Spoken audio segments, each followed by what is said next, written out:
বাবা, তিনজনে একসঙ্গে এসে হাজির হয়েছো? বলো কি হয়েছে?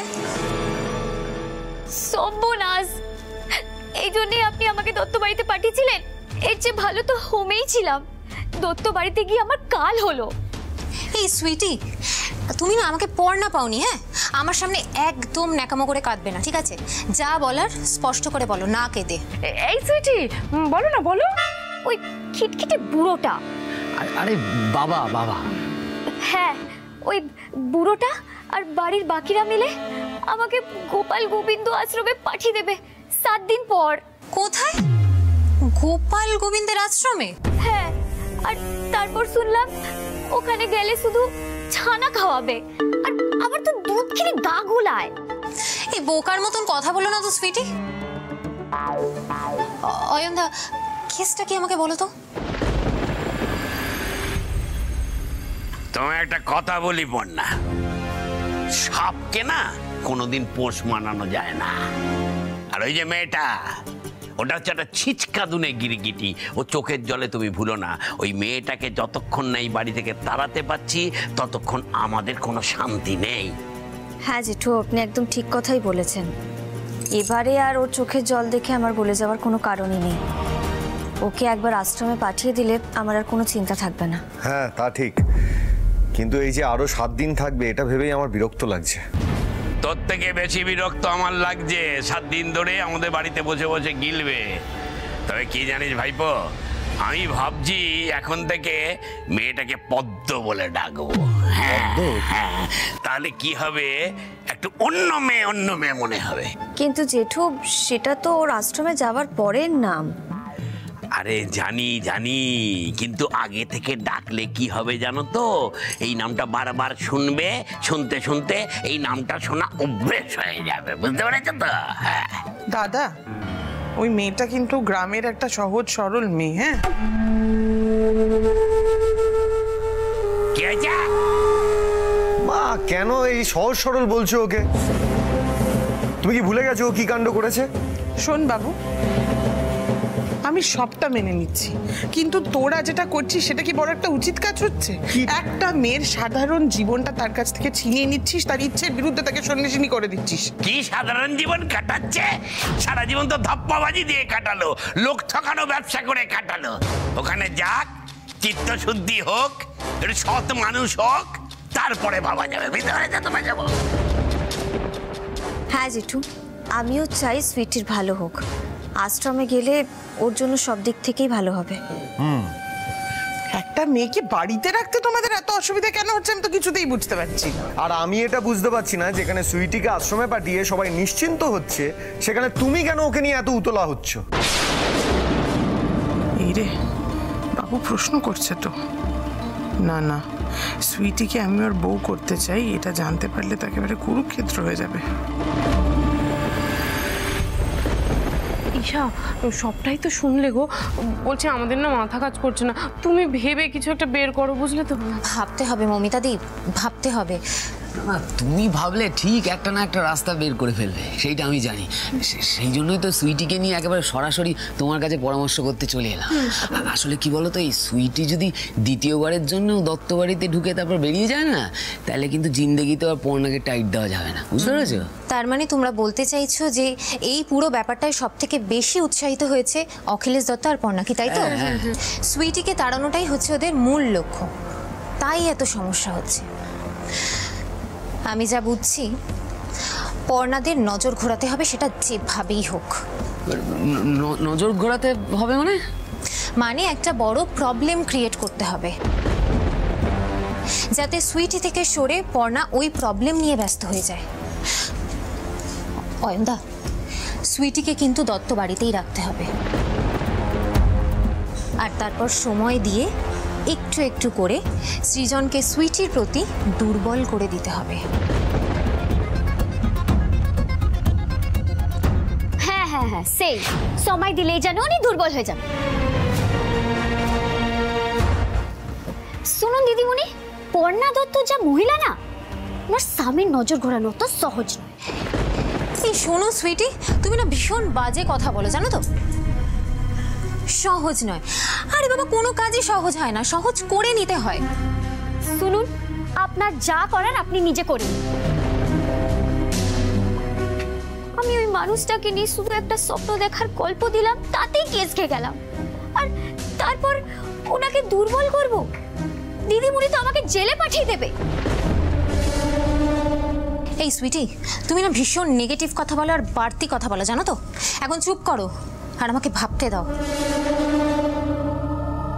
অয়নদা, বলছি যে পর্ণার যদি মন ঘোরাতে হয় তাহলে আমাদের অন্য দিক থেকে ওকে জোর ধাক্কা দিতে হবে, যাতে এই সুইটিকে আশ্রমে পাঠানোর ব্যাপারটা ওর মাথা থেকে বেরিয়ে যায়। কি বলছো ঈশা তুমি? জোরে ধাক্কা দিতে হবে মানে মানে কিভাবে ধাক্কা দেবো যাতে এত বড় ব্যাপারটা ওর মাথা থেকে বেরিয়ে যাবে? দত্ত বাড়ি ভাঙতে হবে।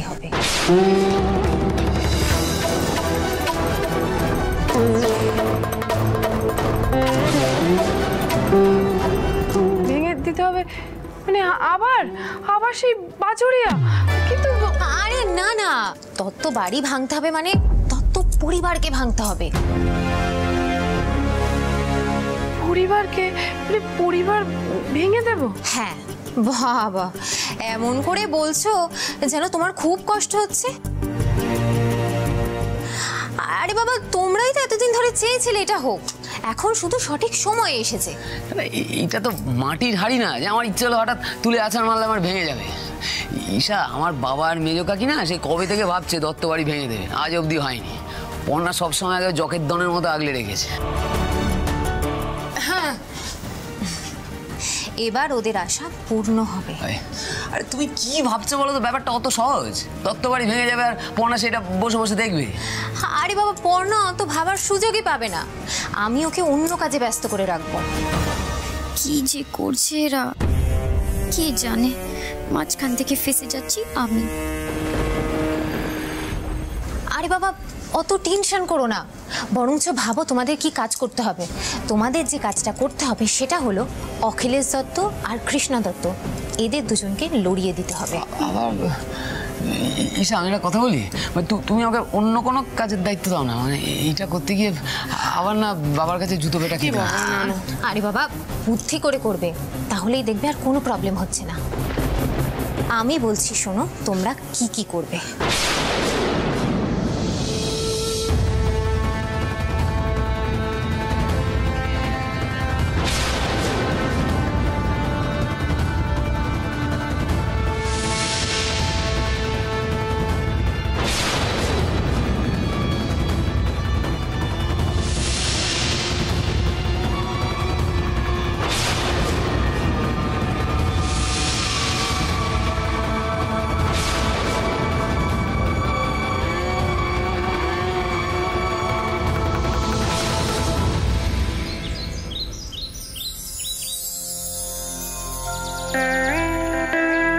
পুটি দাঁড়া মা, পুটি, আমার কিন্তু ভালো লাগে না রোজ রোজ খাওয়ার সময় অশান্তি।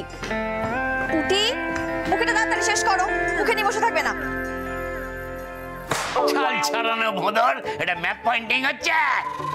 পূবের জায়গাগুলো পশ্চিমে আর পশ্চিমের জায়গাগুলো পূবে দেখাচ্ছিস? হ্যাঁ, পূর্ব পশ্চিম গুলিয়ে গেছিল। সে তো গুলাবেই, ওই ঘোঁত ঘোঁত ঘোঁতনের সাথে মিললে এই সব গুলিয়ে যাবে। পুরো চামড়া তুলে দেওয়া উচিত তোর, বুঝতে পেরেছিস তো?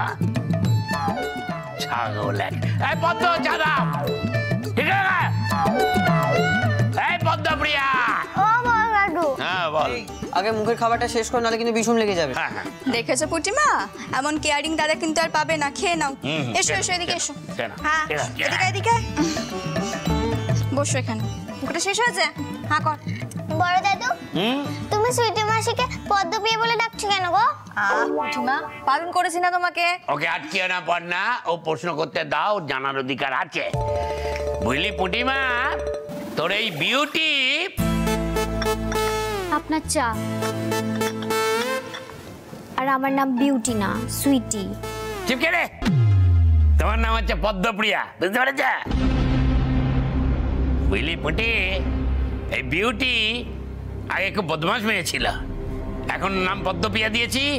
এবার আস্তে আস্তে ওর অতীতটাও ভুলে যাবে। আসলে কি জানিস পুটি, সুইটি মাসি এতদিন অনেক বদমাইশি করেছে, এবার সব কিছু ভুলে গিয়ে গুড গার্ল হয়ে যাবে। তাই সুইটি মাসির নামটাও বদলে গিয়ে পদ্মপ্রিয়া হয়ে যাবে, বুঝলি? হ্যাঁ, এতেও না নতুন জীবনের সাথে মানিয়ে নিতে সুবিধা হবে। এই জন্য তুই মার খাস। তুমি কথা বলতে কে বলে যায়? যা ছাদে যা, গিয়ে পূর্ব পশ্চিম উত্তর দক্ষিণ ভালো করে বুঝে আয়। যা যা। আমার নতুন জীবন হোক বা না হোক, দত্ত বাড়িতে খুব শিগগিরই নতুন বিপদ আসছে। পর্ণা, হ্যাঁ পর্ণা, আসুন আসুন আসুন। এ কি ওনারা? আরে আমি ব্যাংক থেকে ফিরছিলাম, দেখলাম ওনারা বাড়ির বাইরে এদিক ওদিক ঘুরছেন। তা আমি জিজ্ঞাসা করলাম, ওনারা বললেন শাড়ির কথা, সৃজন দত্ত, পর্ণা দত্ত, তাই নিয়ে চলে এলাম। আচ্ছা আচ্ছা, বসুন না আপনারা। হ্যাঁ হ্যাঁ, আসুন বসুন বসুন, আসুন। পুটি, চল আমরা উপরে যাই। হ্যাঁ, যা বলেছি মনে আছে তো? হ্যাঁ, তারাও ঠিক। হ্যাঁ, নমস্কার নমস্কার নমস্কার নমস্কার নমস্কার। অ্যাকচুয়ালি আমরা সংস্কৃতি দপ্তর থেকে আসছি। আপনি তো আলোকপূর্ণ দত্ত, আপনার কথা অনেক শুনেছি। আমরা রেগুলার শারীরিকতার কাজ ফলো করি। Thank you so much. আসলে আমরা একটা জরুরি প্রকল্পের আয়োজন করেছি, সেই বিষয়ে আপনার সাথে একটু কথা বলতে চাই। পদ্ম, দাদাদের জন্য শরবত নিয়েছে, যাও। আরে না না, সবাই আবার কি? আরে না না, এত গরমে বাইরে থেকে এসেছেন, একটু শরবত না খেলে হয় নাকি? হ্যাঁ, যাও নিয়ে এসো। যাও যাও যাও, নিয়ে এসো। সুইটি, এটা নিয়ে যাও। হ্যাঁ, এবার বলুন কি ব্যাপার? হ্যাঁ, আসলে উড়িষ্যার সংস্কৃতি দপ্তরের সঙ্গে আমাদের একটা কোলাবোরেশন হয়েছে। ওখানকার আর্ট অ্যান্ড কালচার ফেস্টিভ্যালে উড়িষ্যার মেয়েদের শাড়ি তৈরির কৌশল এবং ওখানকার বাড়িতে বসে ব্লক অ্যান্ড প্রিন্টের কাজ কিভাবে করতে হয় এবং কিভাবে সফল ব্যবসা করা সম্ভব সেটা শেখাতে হবে। বাহ, ইন্টারেস্টিং তো, দারুণ উদ্যোগ। এই আর কি, চেষ্টা করছি যাতে এই ওয়ার্কশপগুলো থেকে মেয়েরা নিজেদের ব্যবসা শুরু করতে পারে, স্বাবলম্বী হতে পারে। শাড়ির কথায় যেহেতু আপনারা নিজেরাই হাতে কলমে এইসব কাজ করে থাকেন, তাই আমরা এই ওয়ার্কশপটায় আপনাদের নিয়ে যেতে চাই।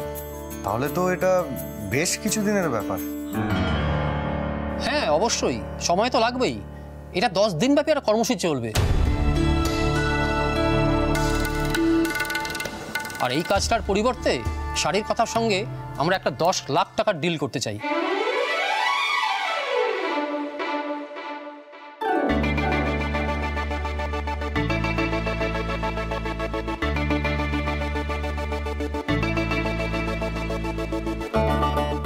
এবার আপনারা বলুন, আপনারা রাজি তো?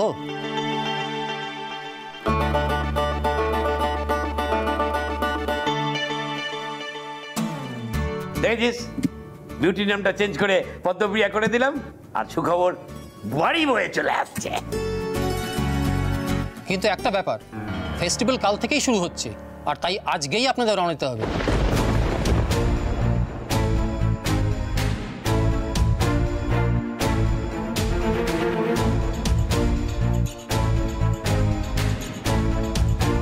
এই একটা জিনিসই আমার ভারী অদ্ভুত লাগে, এই যে যাওয়ার কথা উঠলে একটা হুড়ুম দুরুম করে তক্ষুনি বেরিয়ে যাওয়ার ব্যাপার, এটাই আমি কিছুতেই বুঝতে পারি না। তোমার তো বোঝার দরকার নেই, বুঝছো তো? চুপ করে। বাবা, বাইরের লোক আছে তো। এই পদ্ম এতক্ষণ ধরে কি শরবত বানাচ্ছে কে জানে।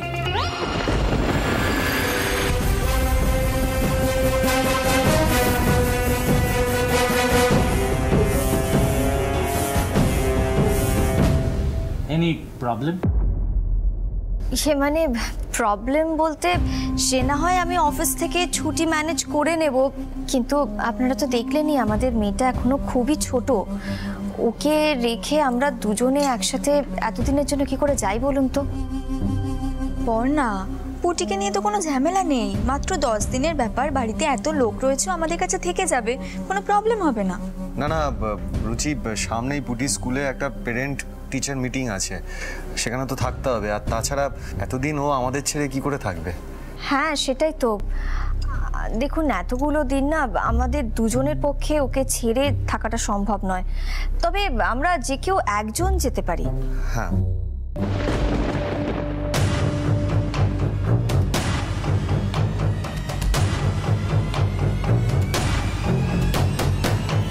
আচ্ছা, আপনাদের ডিজাইনের দিকটা কে দেখে? ডিজাইনের দিকটা পর্ণা দেখে। আর আমি বিজনেসের দিকটা দেখি। ওকে ফাইন, সেক্ষেত্রে ম্যাডামকেই আমরা ফেস্টিভ্যাল অ্যাটেন্ড করার জন্য প্রেফার করছি। হ্যাঁ, এটাই ভালো হবে। পর্ণা, তুমি ডিজাইনের দিকটা ভালো গাইড করতে পারবে, আমি তোমাকে রেখে আসবো। আর তারপর ওখানে গিয়ে ওই ওয়ার্কশপের কাজটা শেষ হলে যখন বিজনেস প্ল্যানিং নিয়ে আমরা আলোচনা করব, তখন ও চলে আসবে, আমি চলে যাব। ওকে, এতে আমাদের কোনো সমস্যা নেই। ঠিক আছে তাহলে। কতক্ষণ লাগে শরবত করতে? দাও, নিন। হ্যাঁ, নিন।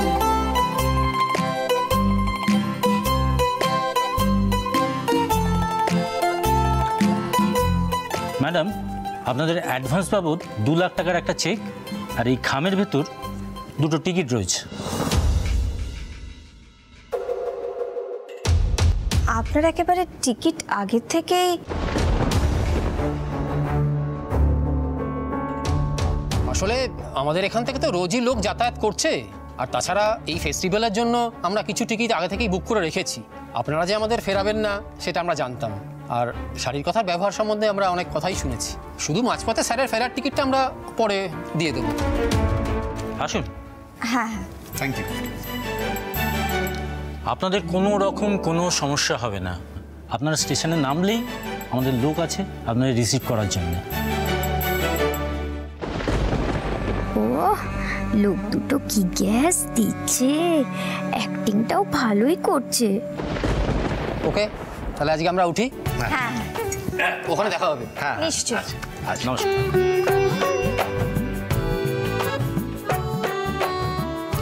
পর্ণা, টিকিটটা ভালো করে দেখ, কখন ট্রেন। দেখো। হ্যাঁ, দেখ। ও বাবা, আজ দুপুরেই তো ট্রেন, হাতে তো তাহলে খুব একটা সময়ও নেই, এর মধ্যেই সমস্ত গোছগাছ করে ফেলতে হবে। ব্যাস, বাড়ি থেকে বেরোনোর কথা হলো কি হলো না, অমনি ওনার উঠলো বাই তো কটক যাই, আর প্রত্যেকবার বেরোবে আর নতুন একটা করে বিপদ নিয়ে আসবে। এবারে কি হবে কি জানে। মা, এরকম বলো না প্লিজ। কত বড় অফার বলো তো এটা আমাদের জন্য। সংস্কৃতি বিভাগ থেকে ওরা যেচে আমাদের অফারটা দিয়েছে, আর এতে তো তোমারও খুশি হওয়ার কথা, তাই না? তুই চুপ করবি বাবু। আর তুমি চুপ করো তো মেজে বউ। মা লক্ষ্মী যেতে ঘরে আসছেন আর উনি ভেজর ভেজর ভেজর ভেজর শুরু করে দিয়েছেন। বাবা আজকাল খুব পর্ণা সাপোর্টে কথা বলছে। এত বড় বড় কথা না পুরো সব বন্ধ হয়ে যাবে। আসলে বুঝতে পারছে না তো, ফট করে দাওয়ার চাল কি করে বদলে যাবে। বড় বউ তো আবার কোমরে ব্যথা। মেয়ে বউ এক কাজ করো তো, আমার জন্য এক বালতি গরম জল দাও দেখিনি, চান করতে যাবো। হ্যাঁ, আমি ওই করি আর কি। কে যে গরমকালে গরম জলে স্নান করে দাদা? আমি করি, আমি। ঠিক আছে, গরম জল চেয়েছি একটু, তাতে আবার 10খানা কথা।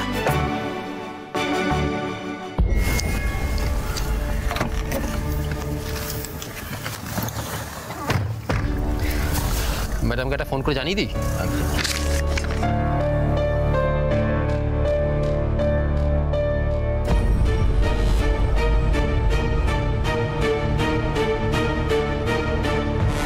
Hello madam. বলো। কাজ হয়ে গেছে।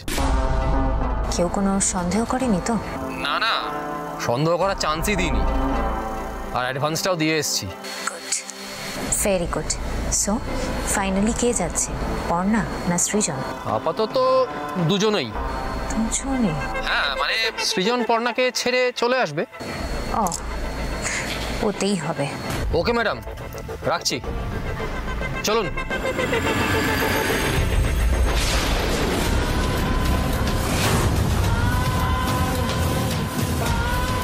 পর্ণা বাড়ির বাইরে পা রাখতে না রাখতেই তত্ত্ব বাড়ি জ্বলবে। আমার মনের আশা পূরণ হবে।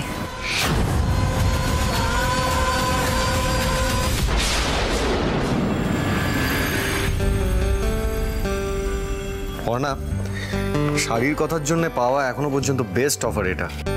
এটা ভালোই ভালোই মিটে গেলে আমাদের আর পেছনে ফিরে তাকাতে হবে না। আর পেছন ফিরে তাকাতেও হবে না।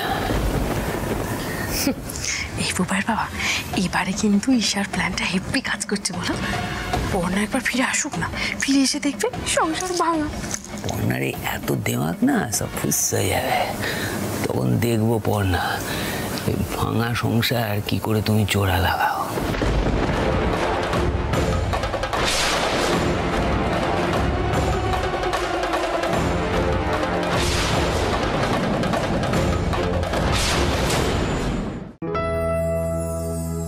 পর্ণা সব মনে করে নিয়ে নিয়েছো তো? হ্যাঁ গো, সব নিয়েছি। নাও ঢুকিয়ে নাও। ও মা, তুমি কবে ফিরবে? এখনো তো যেতেই পারলাম না সোনা, এখন থেকে জিজ্ঞাসা করছিস কবে ফিরবো? আমার মনটা খারাপ করছে। দেখেছো তো সৃজন, ও যদি এমন করে আমি ওকে ফেলে রেখে যাই কি করে বলো তো? দেখছি। পুটি, মা এদিকে এসো, এদিকে এসো, এদিকে এসো। এখানে বসো। মা তো একটা কাজে যাচ্ছে, আর তাছাড়া তো বাবা থাকবে তোমার সঙ্গে। বাবা আর তুমি দুজনে খেলবে, গল্প করবে, কত মজা হবে, তাই না? আমরা এক কাজ করি, তুমি আর আমি মায়ের সঙ্গে চলে যাই, আমরা খুব মজা করে ঘুরবো, আর তোমাকে আর ফিরতেও হবে না। আচ্ছা। আর তার সাথে সাথে পুটিকে পড়াশোনাও করতে হবে না, তাই তো? হ্যাঁ। সেই জন্যই তো তোমায় নিয়ে যাচ্ছি না। ও মা, আহা, ও আচ্ছা পুটি মা, আমাকে একটা কথা বলো তো মা, আমি তো ওখানে একটা কাজে যাচ্ছি, তাই না? তুমি যদি বাড়িতে এরকম মন খারাপ করে বসে থাকো, আমার কাজে মন বসবে, আমার সব ভুল হয়ে যাবে না? তুমি বকা খাবে? না, বকা খাবো না, কিন্তু সবাই তো তোমার মাকে আর ভালো বলবে না, তোমার বাবাকেও তো ভালো বলবে না, তখন? তোমরা সব সময় ভালো। আমার পুটিমাও তো ভালো, খুব ভালো। তবে শোনো মা, আমি যে কটা দিন বাড়িতে থাকবো না, তুমি কিন্তু একদম লক্ষ্মী মেয়ে হয়ে থাকবে, কেমন? একদম দুষ্টুমি করবে না। আর বাড়িতে মা না থাকলে তুমি যে কতটা গুড গার্ল হয়ে থাকো সেটা কিন্তু সবাইকে দেখিয়ে দেবে। আর শোনো, একদম কিন্তু একা একা বাড়ির বাইরে যাবে না বড়দেরকে না নিয়ে, খুব সাবধানে থাকবে, মনে থাকবে? আমি তো আর বুবা দাদার মতো বোকা না যে কেউ ভুলভাল বুঝিয়ে নিয়ে চলে যাবে। বুবাই না তোমার দাদা হয়, দাদার ব্যাপারে এরকম বলতে নেই মা। আচ্ছা আচ্ছা, সরি, আসলে আমি আলোকপর্ণা দত্তের মেয়ে তো, তাই আমি নিজেরও খেয়াল রাখবো, আর বুবাই দাদাকে যাতে না কেউ বোকা বানাতে পারে সেইটারও খেয়াল রাখবো। বাবা, আমার দুষ্টু পুটি একটা।